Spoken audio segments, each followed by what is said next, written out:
When plushier cars are built, Buick will build them. And today's test car comes from the top of the Buick totem pole, the Riviera. It's all new, from bumper to bumper. If you're looking for something about as smooth as liquid velvet, then this is it. You know, the boys in Flint, Michigan take a lot of pride in this car, and we were anxious to wring it out.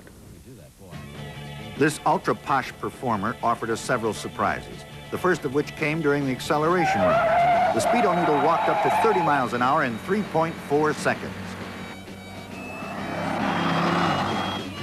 It's kind of rare to get this much wheel spin from a 4,400-pound Detroit go-mobile, but the Riviera left rubber. 5.2 seconds later, we had 45 miles an hour.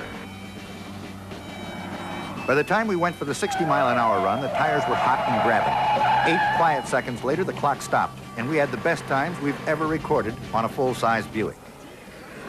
If there's such a classification as a sporty, personal, luxury-type car, the Buick Riviera has to fall in that category.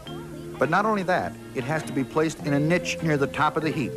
From a styling standpoint, it's all new, and it's pretty. There's more people room in this new model. That's probably because it's bigger overall. The interior is about as luxurious and comfortable as your own living room. For a hauler, the 455 cubic inch V8 is standard. So is the 4-barrel carburetor and the 3-speed automatic transmission. The compression ratio, 8.5 to 1. As per usual, Buick brakes are some of the best in the industry. From 30 miles an hour, it only took 36 feet to stop. Our tester came with the power disc brakes up front and composite cast iron drums in the rear. From 50 miles an hour, we dragged rubber 94 feet. All of our stops were made in a good straight line with little or no correction necessary. This braking system dissipates heat rapidly. Pedal fade was very slight. From 70 miles an hour, it took 197 feet to grind to a halt. There was quite a bit of dive on the front corners when we pushed her through the pylons. Anything over 40 miles an hour and the rear end would go squirrely. Rebound and recovery, fair. The Riviera went into the reverse spins well, but it comes out with a lunge hard enough to lift the front wheel, plus rattle your head around inside the helmet. High-speed cornering has never been the long suit for any Buick, and this one wasn't much different. Body lean was excessive, and when we pushed it harder, there was a marked tendency to wallow through the turns. In this standard Riviera, we had the wishbone with coil springs up front and a live axle with coils in the rear.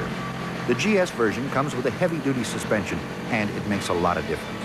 The dollar difference for the beefier suspension is very slight, and I still can't understand why Buick doesn't make it a standard offering on all of their full-sized cars, especially when it gives much greater stability, security, and safety. With the Riviera, it appears that Buick might be trying to reach the mature ex-Stage 1 driver who wants a bigger and more luxurious car, but can still recall the enjoyment of a car that handles well.